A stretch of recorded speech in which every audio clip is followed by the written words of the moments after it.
Bienvenidos a Encuentro Hoy. Mi nombre es Rolando Vilca Vegaso y en esta ocasión tenemos como invitado al historiador y docente de la Universidad Católica San Pablo, Víctor Condori. Don Víctor, bienvenido. Muchas gracias. Don Víctor, usted en los últimos meses, semanas, se ha abocado a una investigación respecto a Simón Bolívar, ¿no? Y vale la pena justamente hablar de Simón Bolívar en este contexto del bicentenario de la llegada de Simón Bolívar a nuestro país, ¿no? En septiembre se van a cumplir 200 años de la llegada de Bolívar a nuestro país. ¿Y qué representa la figura de Simón Bolívar en la historia del Perú, don Víctor? Bueno, es cierto, este año se conmemoran los 200 años de la llegada de Simón Bolívar al Perú. También se conmemoran los 200 años de la ocupación colombiana Arequipa y una serie de eventos adicionales, ¿no? Ahora, con respecto a la figura de Bolívar, sin temor a equivocarme, tendríamos que señalar que Bolívar es el personaje más importante de la independencia de Hispanoamérica, ¿no? Y esto básicamente porque él es responsable directo e indirecto de la independencia, pues, de 5 repúblicas, ¿no? Asimismo, él es responsable de la creación de un Estado, ¿no? En la República de Bolívar, llamado hoy día Bolivia. Y asimismo también de la independencia del Perú, ¿no?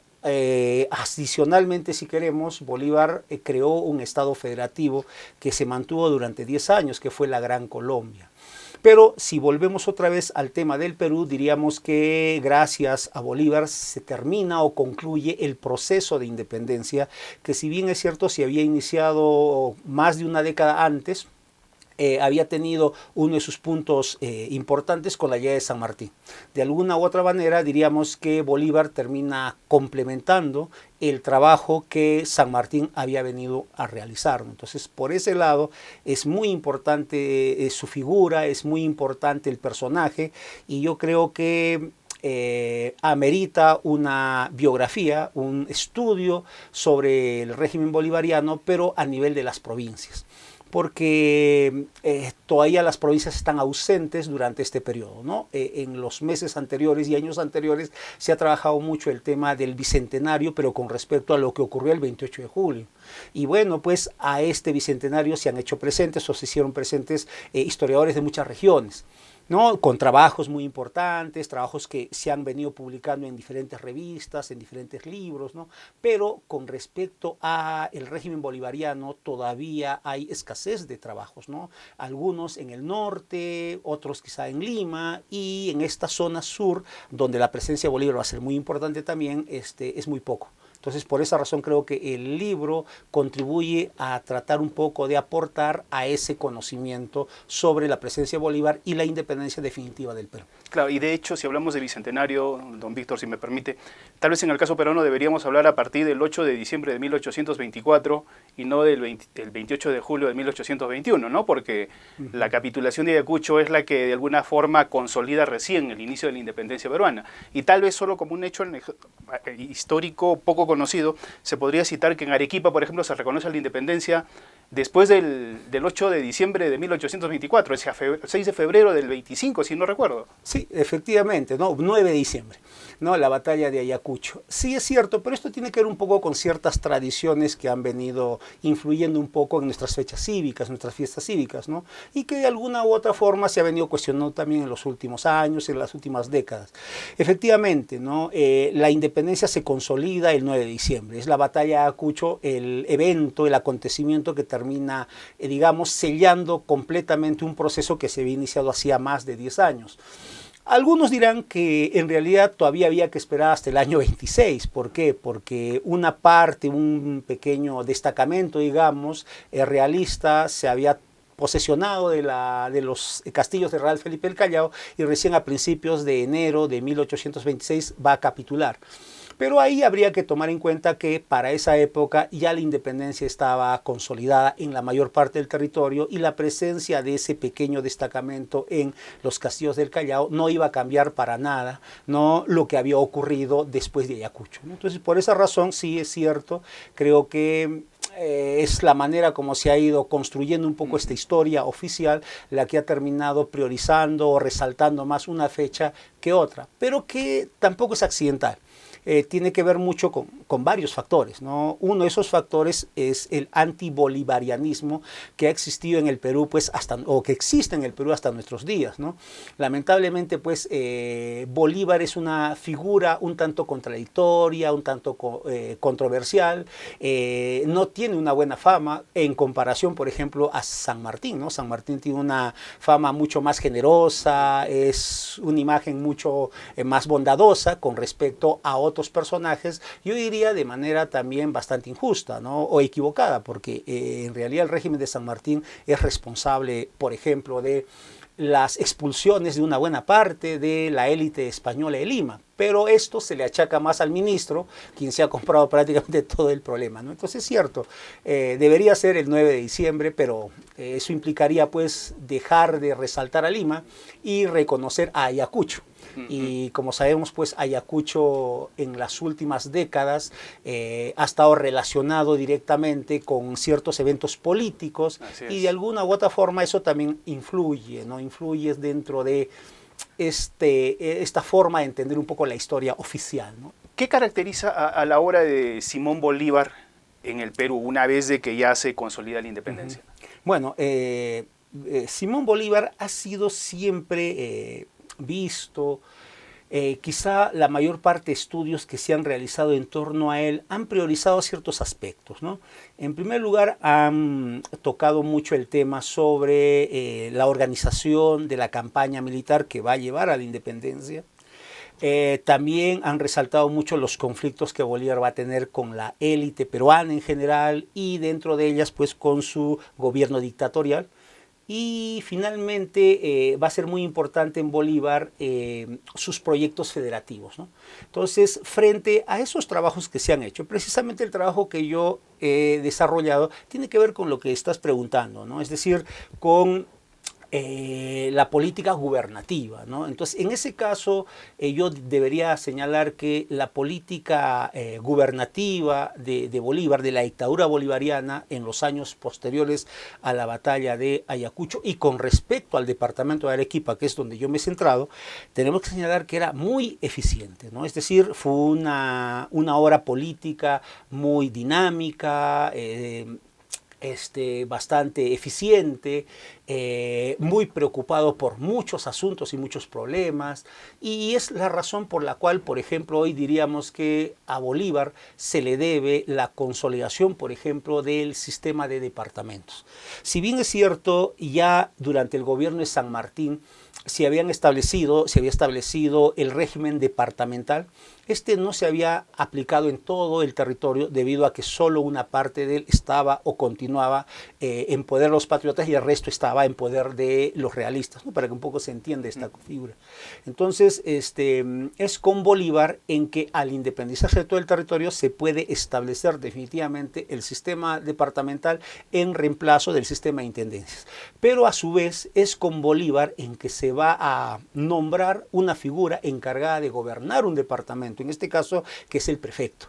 Entonces comienza a resaltar a su vez la figura del prefecto como una especie de representante del gobierno central en las diferentes regiones. La función del prefecto era de alguna manera llevar adelante las políticas del Estado dentro de cada una de las regiones, ¿no? Y por esa razón Bolívar desde muy temprano se preocupa por elegir de manera bastante cuidadosa a algunos de estos personajes, algunos de estos funcionarios, ¿no? Que van a ser gente de mucha confianza. Así, por ejemplo, en el caso del Cusco va a ser nombrado el general Agustín Gamarra, futuro presidente del Perú. Y por otro lado tenemos en Arequipa, si bien es cierto, inicialmente nombra a un jujeño, Francisco de Paula Otero, a los pocos meses lo cambia por un arequipeño, digamos, aunque había nacido en Tarapacá, era Antonio Gutiérrez de la Fuente. Entonces, este prefecto es uno de los grandes administradores, es uno de los grandes funcionarios de esa época, porque en sus manos va a recaer toda esta política de consolidación del Estado republicano, de creación de instituciones. Entonces, por ese lado, la figura de Bolívar es muy importante, ¿no? Usted al inicio de la entrevista decía que Bolívar es una figura un poco controversial, así es, ¿no? Querido y odiado por muchos, por así decirlo. En Arequipa, ¿cómo fue recibido y cómo lo trataron las élites arequipeñas? Bueno, en realidad la relación de Bolívar con Arequipa va a ser una relación, digamos, de amor y odio. Creo que más de odio que de amor. Bueno, esto se debe a muchos factores, ¿no? En principio, partamos de que para Bolívar, Arequipa no era una ciudad muy grata. Es decir, desde antes de visitar la ciudad ya Bolívar tenía una imagen bastante negativa de la élite, de sus habitantes. Y la razón era muy sencilla, ¿no? Arequipa, como lo ha señalado, es una de las últimas ciudades en jurar la independencia. Mientras muchas ciudades, mientras muchas regiones con San Martín se habían adherido a la causa patriota, otras ciudades van a esperar hasta el final, otras regiones lo van a hacer igual y Arequipa va a ser una de ellas. Entonces para Bolívar era pues muy difícil entender a una ciudad, a una élite que rechace, ¿no?, de plano cualquier insinuación a favor de la libertad, a favor de un nuevo gobierno, ¿no? Entonces para él era incomprensible. Entonces ya él viene con una animadversión frente a su élite. Y en segundo lugar también en Arequipa, a pesar de que la población o las élites tratan de congraciarse con él, de darle pues homenajes, hacerle pues una serie de banquetes, él siempre está con esa resistencia. Eso es por un lado. Pero por el otro lado también en Arequipa se crean muchas expectativas, tanto en un sector como en otro sector. Es decir, en un sector bastante conservador como en otro sector bastante liberal, ¿no? Y ambos sectores esperaban sacar algún provecho del gobierno bolivariano y precisamente al no conseguirlo, lo que generan es que muchos de ellos terminen uniéndose en una especie de santa alianza contra el régimen bolivariano. O sea, al final lo que esto provoca es el desarrollo de una fuerte oposición política, pero aquí yo siempre quiero puntualizar, esta oposición política no es una oposición de toda la población. Es una posición básicamente de la élite, quienes ven melladas sus expectativas, sus objetivos o sus intereses con un gobierno que no responda a ellos, ¿no? Porque en general, si nosotros volvemos un poco al tema de la obra política administrativa, para Arequipa, como decía, era muy eficiente, ¿no? Es decir, más adelante de repente hablaremos de algunos de sus grandes logros, pero en realidad Bolívar siempre estuvo muy preocupado, por ejemplo, por la buena administración, estuvo muy preocupado por el desarrollo de la economía, ¿no? Como lo veremos también más adelante, estuvo preocupado por la salubridad, ¿no? E incluso también por el tema educativo. Entonces mucha gente va a sentir que va a experimentar que durante esta época algunos aspectos, sobre todo de la administración, de la educación y la salud, van a terminar mejorando. Pero es la clase política, la élite política o una parte de ella la que finalmente va a resentir, ¿no? Y es esa misma élite en la que, si tratamos de entender incluso un poco cómo es la participación de Arequipa en el proceso de independencia, la que de manera conveniente a veces se aliaba con los realistas y se aliaba con los independentistas. Bueno, en realidad, en general, si nos retrotraemos a la época de la independencia, y que es también otro tema que yo he trabajado, diríamos que durante esta época, en realidad, una buena parte de la población, digamos, si no hacía una defensa cerrada del régimen, por lo menos simpatizaba con él. Entonces, y me parece que esos cambios, digamos, se dan en ciertas circunstancias, para que se entienda un poco, ¿no? Es decir, Arequipa era realista no solamente por la élite, también por una gran parte de la población. Y eso se debe a que tanto la élite como las clases medias estaban bastante vinculadas desde el punto de vista social, desde el punto de vista económico, ¿no? Un solo ejemplo. Un hacendado de Vítor, pues un gran hacendado de Vítor que podía llegar a tener que es unas 20, 30 hectáreas de chacras, necesitaba de arrieros, necesitaba de comerciantes, necesitaba de intermediarios, necesitaba de abogados para poder llevar adelante su empresa. Entonces es de esa manera como ellos se vinculaban. Por lo tanto, los intereses de unos eran más o menos los intereses de otros. Lo que pasa es, y a lo que te refieres, es que cuando Arequipa vaya a ser invadida, por ejemplo, fue invadida en 1814 durante la rebelión del Cusco, va a ser invadida precisamente el año 1823, que este año conmemoramos los 200 años, y en esos contextos y en esas circunstancias es cuando la élite, haciendo uso de un recurso que es muy natural, que es la supervivencia, pues aclamaba de manera muy pública, de manera muy evidente, a estos grupos, a estos ejércitos que ocupaban la ciudad. Obviamente eso ocurre el año 23, ¿no? Cuando Sucre ocupa la ciudad. Enviado de Bolívar, justamente. Claro, enviado por Bolívar.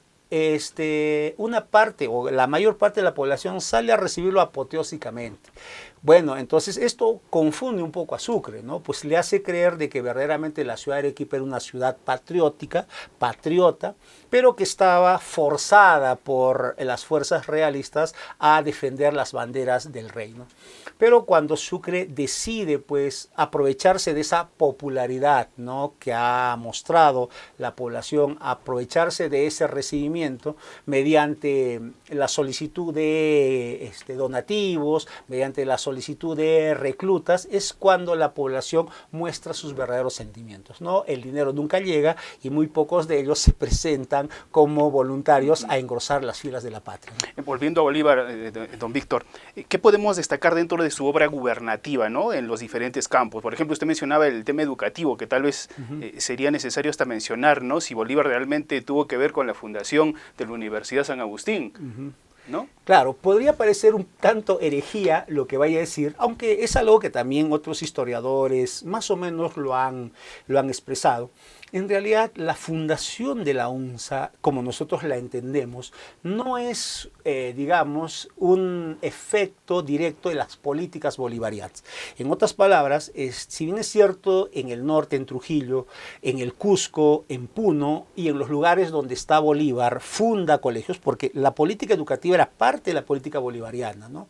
Bolívar había tenido una gran educación, una muy buena educación, una educación pues familiar, una educación en Europa y también en su propia casa, porque de joven él tenía tutores, ¿no? Así es. Entonces, y en Europa pues estuvo en los mejores colegios, se relacionó Era un ilustrado de la época. Exactamente. Pues él presume incluso de sus lecturas, ¿no? Había leído a todos, ¿no? Entonces, él trata de llevar adelante, ¿no? Y no solamente acá, cuando está en Colombia, ¿no? Entonces trae pues al creador del método lancasteriano, ¿no? Luego a Diego Thompson, que es otro lancasteriano. Entonces, él tiene una gran preocupación.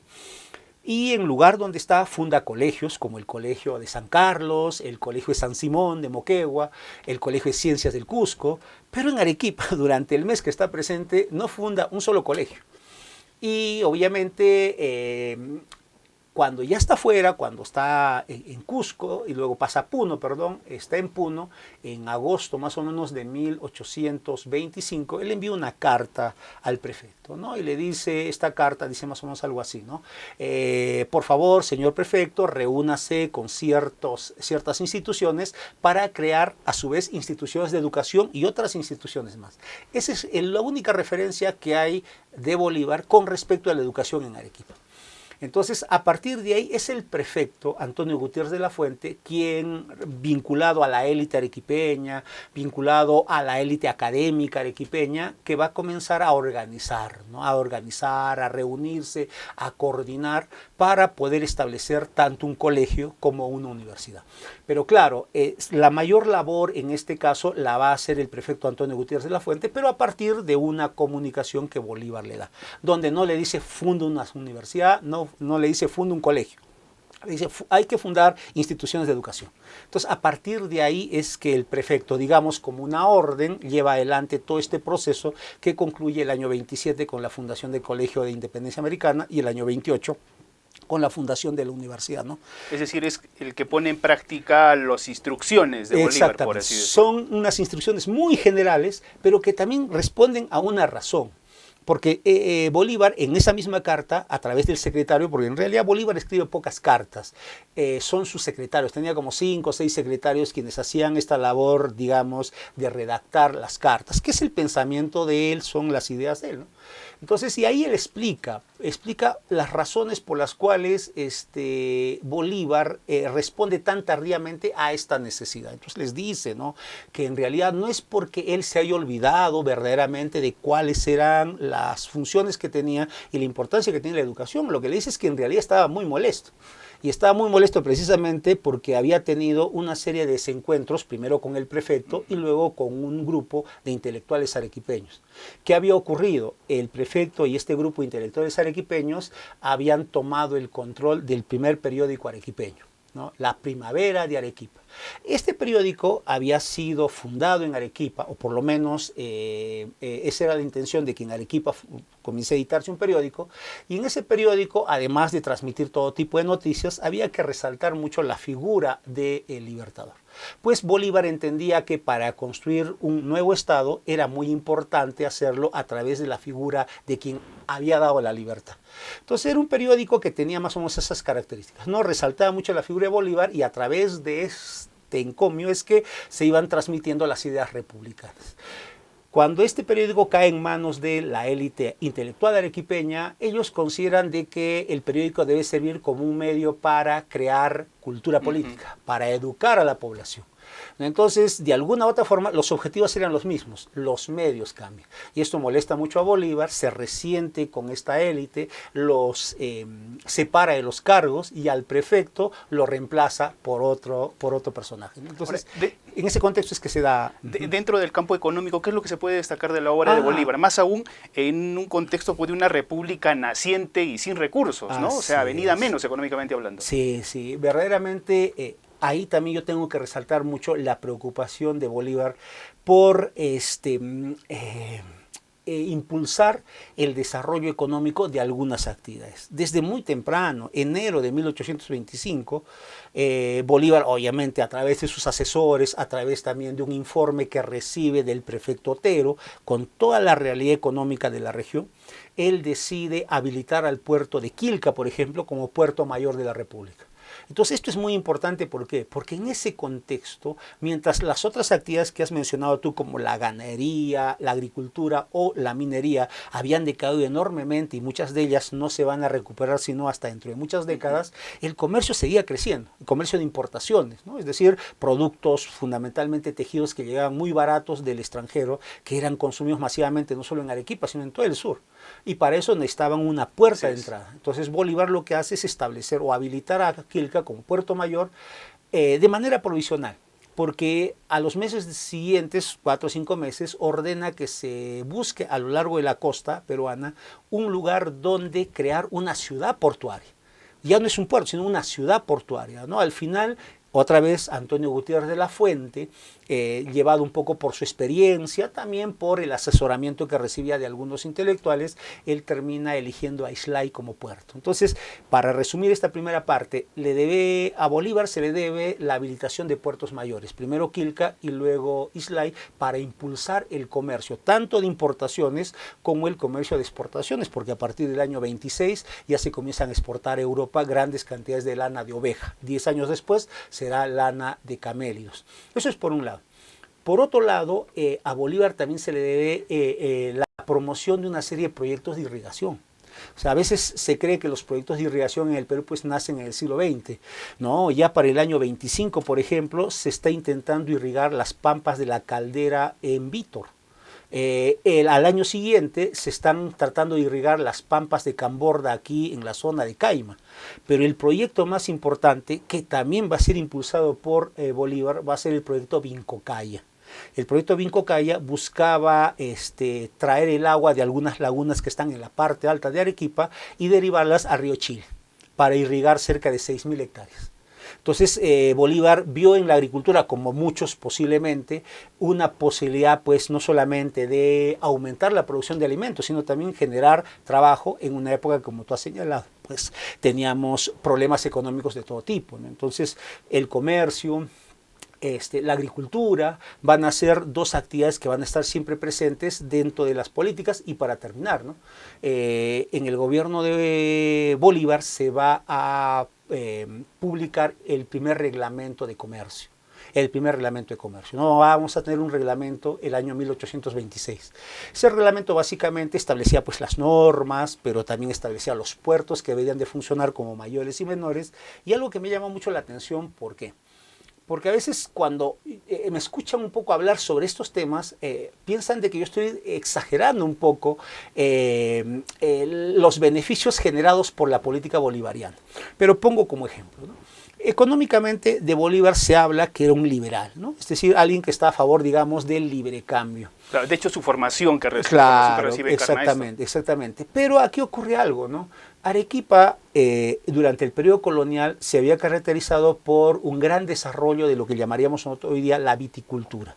La producción de vinos y aguardientes era la base de la economía regional, lo había sido a lo largo de los últimos 200 años. Precisamente en el reglamento de comercio se establece un impuesto general para la mayor parte de mercancías que se importen, 30%. Es un reglamento, digamos, uniforme para la mayor parte. Pero con respecto a los aguardientes, este reglamento impone un impuesto de 80%. O sea, si uno lo ve dentro de ese plano, me pareciese más bien que es un impuesto proteccionista. Pues porque lo que está haciendo es buscando proteger una industria que era muy importante en la región.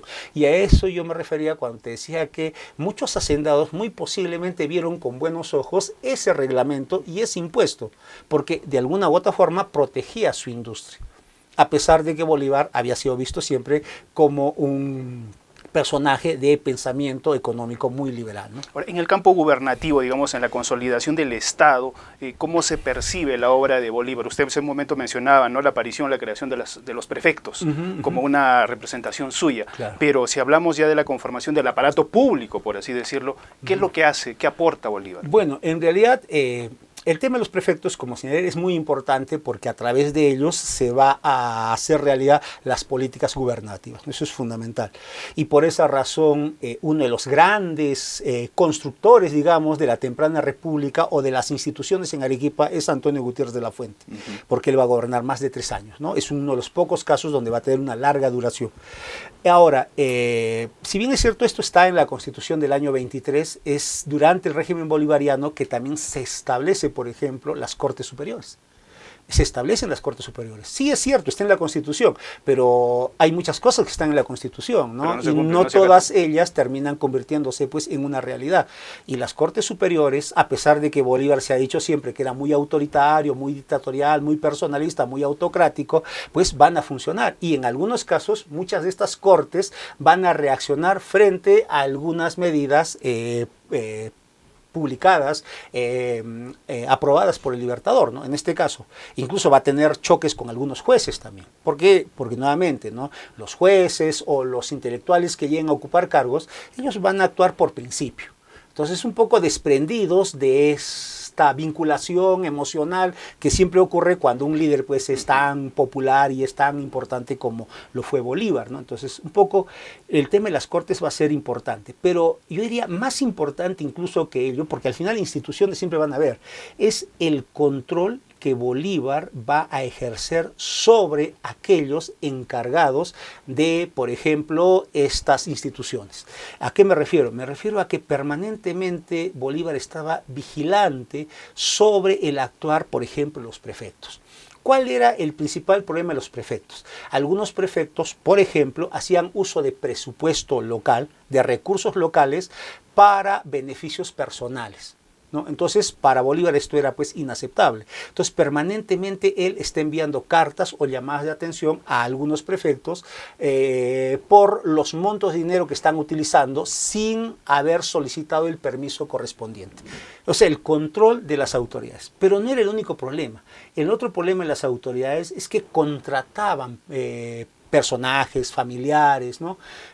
Los contrataban como asesores, como ocurre posiblemente hoy.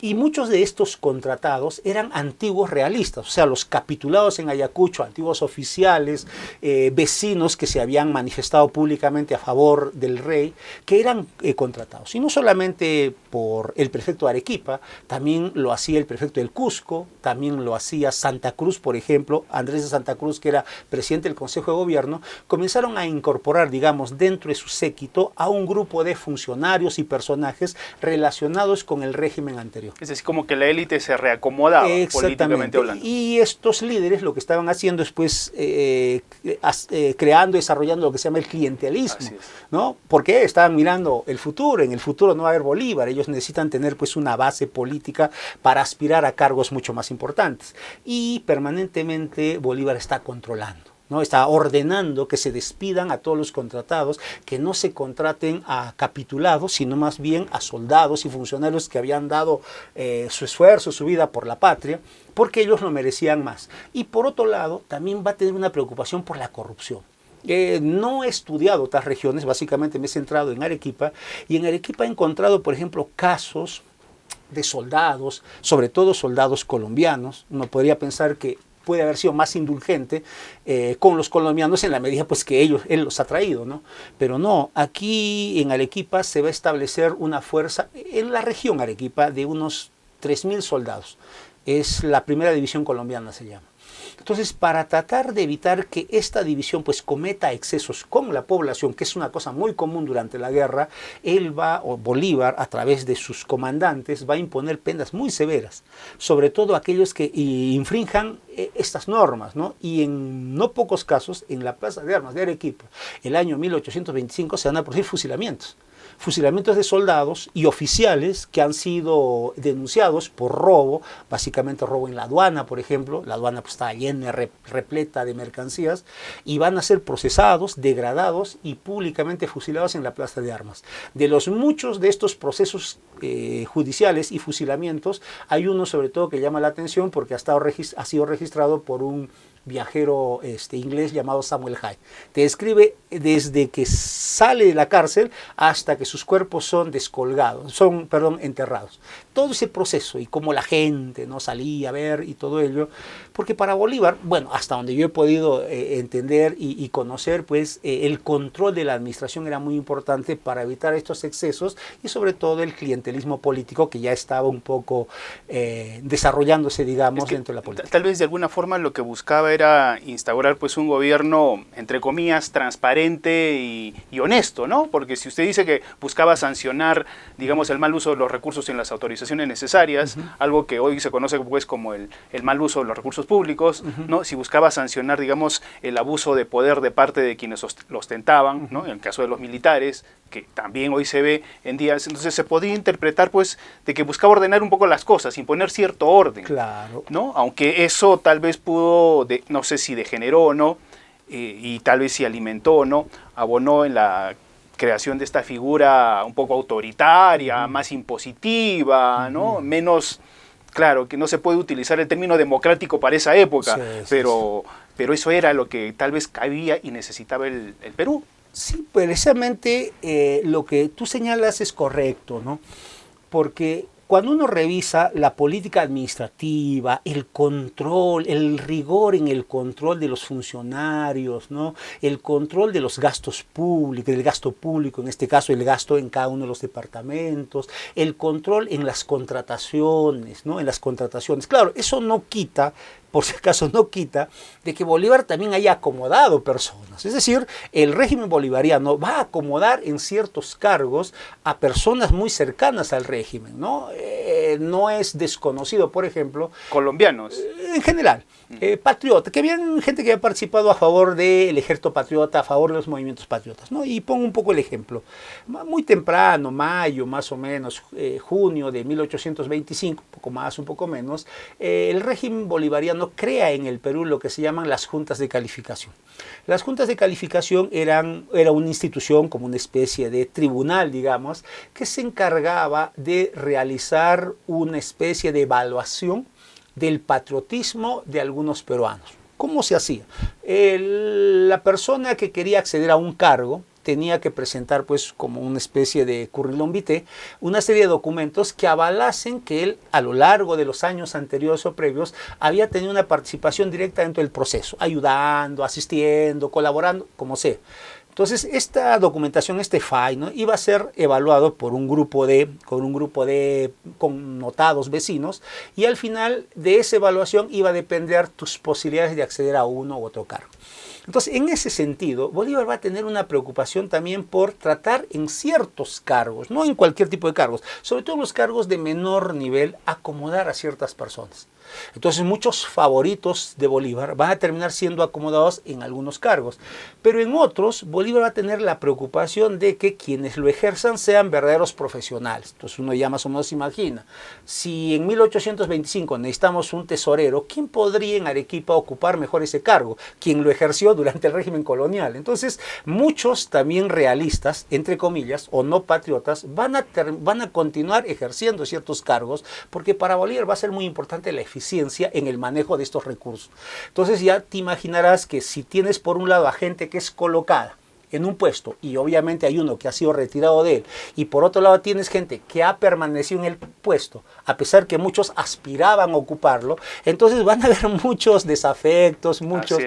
Eso es por un lado, ¿no? Entonces sí es cierto, pues la administración y la transparencia, pero por otro lado lo que dices, lo que preguntaste también tiene que ver mucho con esta imagen o falsa imagen que se ha creado sobre la figura de Bolívar, al cual se le achaca, al cual se le recarga un poco con la idea de que con Bolívar surge el militarismo, el caudillismo militarista. No es más, yo he escuchado a algunos historiadoras también, que hablaban con mucha claridad, ¿no?, acerca del tema y señalaban pues de que Bolívar en cierta medida fue el responsable del surgimiento de este caudillismo militarista que, como tú sabes, pues terminó desordenando completamente el Perú y en los siguientes años y décadas, uno de los grandes responsables del atraso económico y político del Perú en el siglo XIX.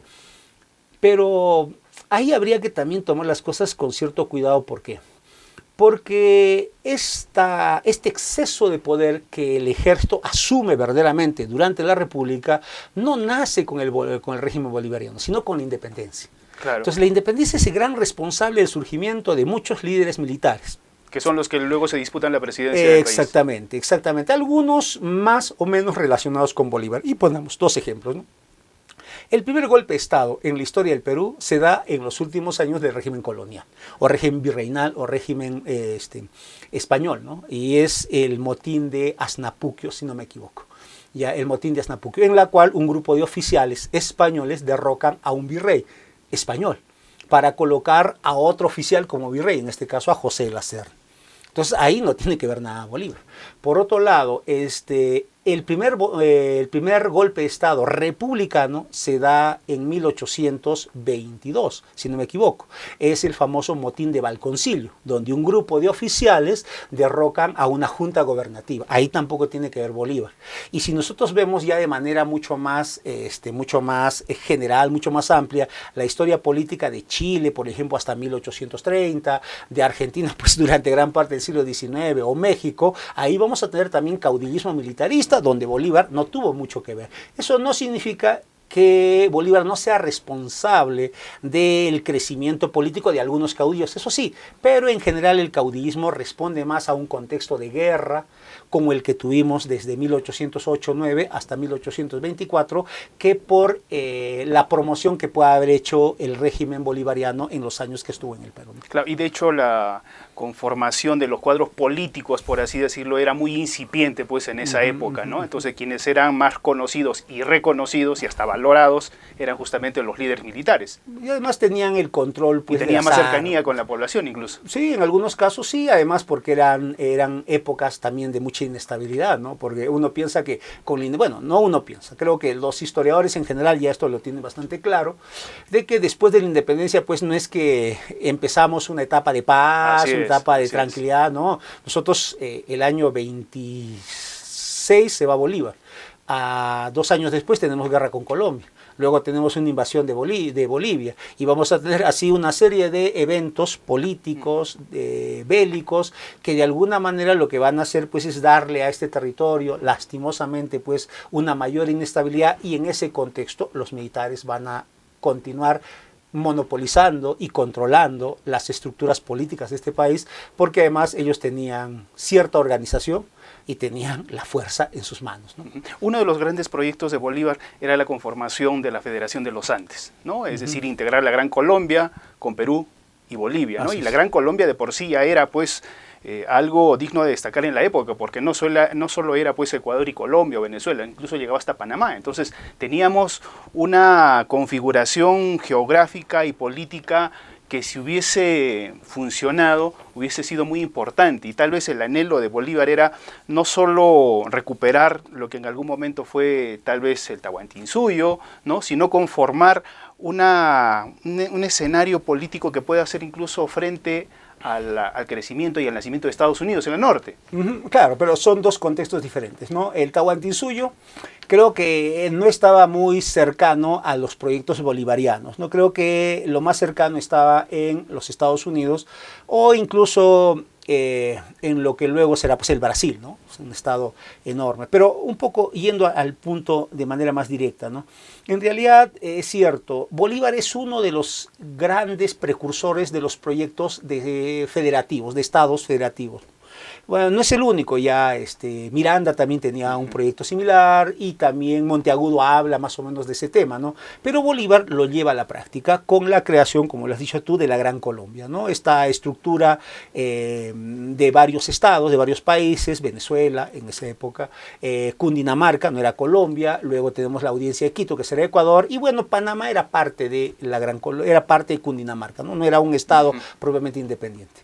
Pero esos tres estados que formaban la Gran Colombia, sí, Bolívar tenía proyectado unirlos tanto al Perú como a Bolivia, para formar lo que él llamaba la Federación de los Andes.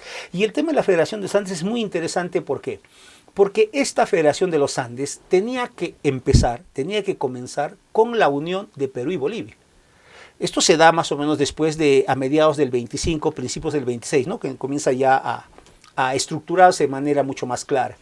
Entonces, incluso se nombran algunos representantes para que firmen acuerdos, pactos y todo lo demás, pero explico.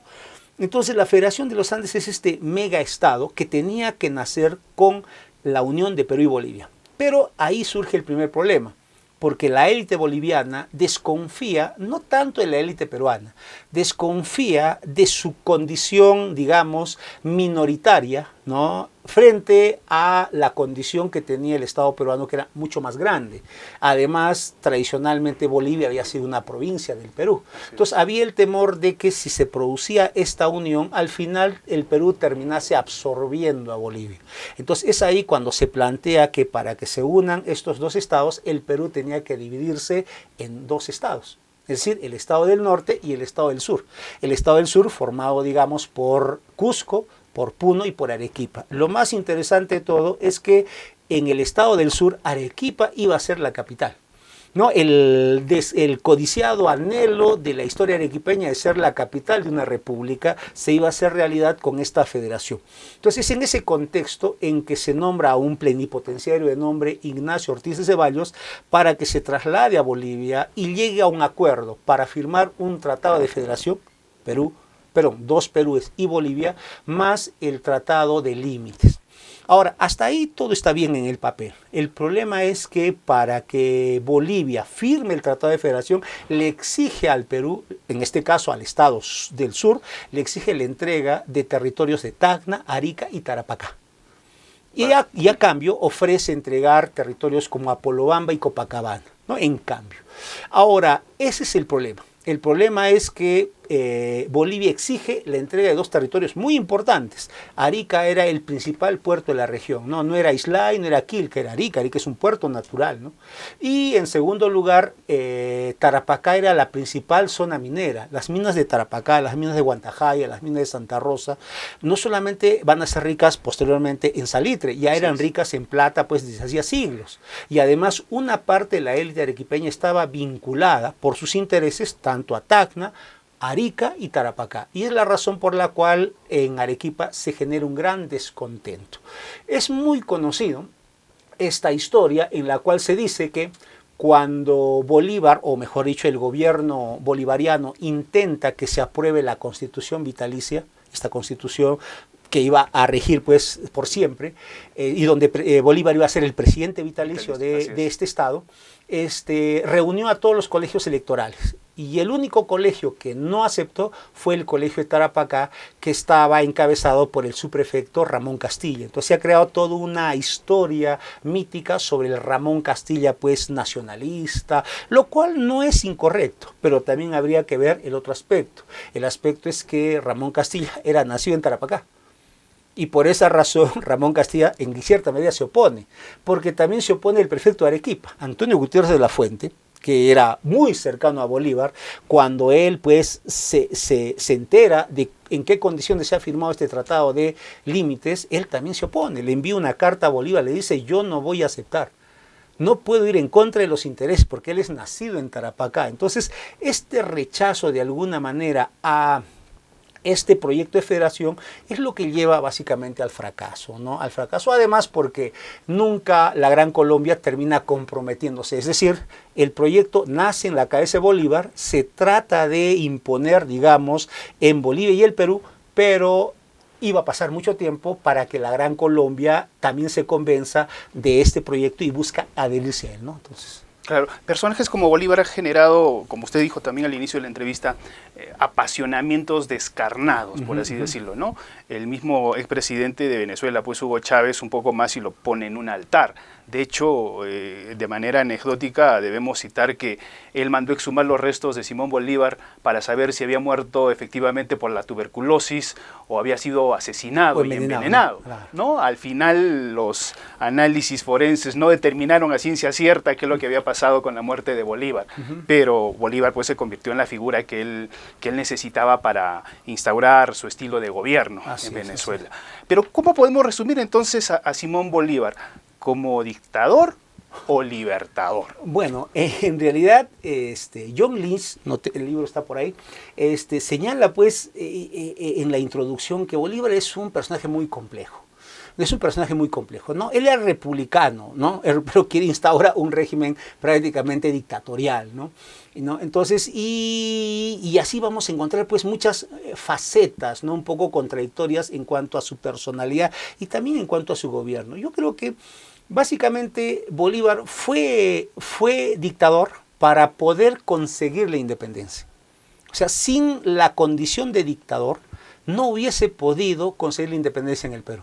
¿Por qué? Porque cuando él llega al Perú se encuentra pues con una sociedad, y eso que solo era libre Lima y el norte, pero se encuentra con una sociedad muy dividida, muy fragmentada y sobre todo muy enfrentada.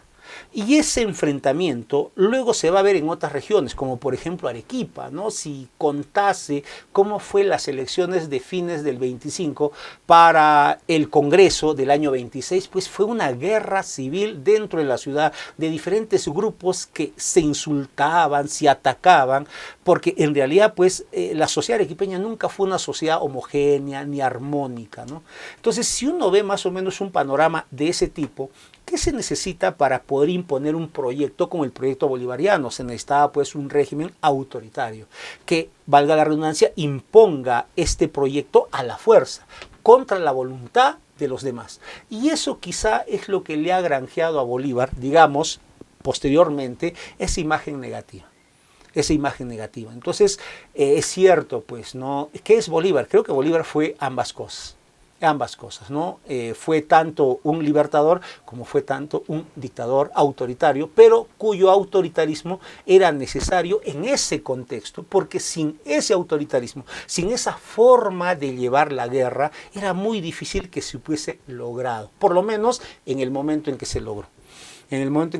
Y bueno, viniendo un poco al presente, lamentablemente pues la imagen de Bolívar, los proyectos bolivarianos han sufrido mucha mella, mucho daño con el gobierno chavista, ¿no?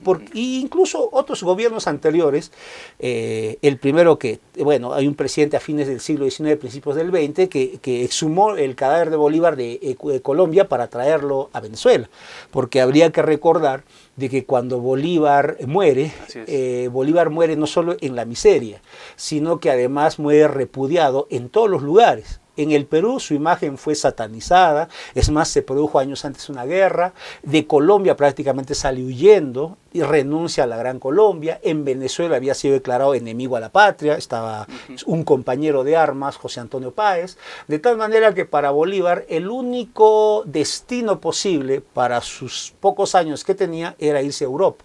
Y lamentablemente la salud está tan deteriorada que no le alcanza para siquiera subirse a un barco, entonces tiene que ser llevado a una hacienda cercana donde muere y mucho tiempo después su cadáver va a ser repatriado, ¿no? Entonces el régimen chavista, como muchos otros gobiernos dictatoriales ya del siglo XX, donde la dictadura pues es un título ominoso, a diferencia que en el siglo XIX el dictador más o menos era un funcionario que en ciertas circunstancias asume los poderes totales para poder llevar o salvar a la patria. Es lo que hizo Bolívar, es lo que hizo en el Perú Mariano Ignacio Prado durante la guerra con en España, ¿no? Pero ya para el siglo XX muchos de estos dictadores, ¿no?, tanto en Venezuela como en otros países, van a resaltar la figura de Bolívar, pero van a resaltar de la figura de Bolívar solo los aspectos menos democráticos, los aspectos más autoritarios, precisamente como lo has señalado tú, para poder justificar y fundamentar sus propios regímenes. Y precisamente esa es una de las razones por las cuales pues, esta imagen y estos proyectos han comenzado a ser no solamente cuestionados, sino que incluso han sido postergados, ¿no? Han sido postergados del debate político, ¿no? Han sido postergados del debate político, lamentablemente por ese mal uso que se ha hecho precisamente de algunos de los aspectos de los muchos que tenía Simón Bolívar, ¿no? Don Víctor, muchas gracias por compartir toda esta información producto de la investigación que usted ha realizado y que esperamos leer muy pronto también pues en un libro, una compilación, y que lo vamos a ver tal vez en parte, ¿no? Es en algunos trozos de los que usted va a compartir también con Encuentro, ¿no? En los siguientes días va a empezar a escribir algunos artículos justamente que tienen que ver con la presencia de Bolívar en el Perú. Entonces vamos a estar gustosos de recibirlos y de compartirlos con nuestros seguidores. Muchas gracias por acompañarnos hoy. No, gracias más bien por la entrevista, y sí, esperemos que dentro de las siguientes semanas podamos ir sacando, así como en fascículos, pequeños y extractos acerca de más que, como dijimos, el Bolívar de la guerra de independencia, sino más bien aspectos relacionados con el gobierno de Bolívar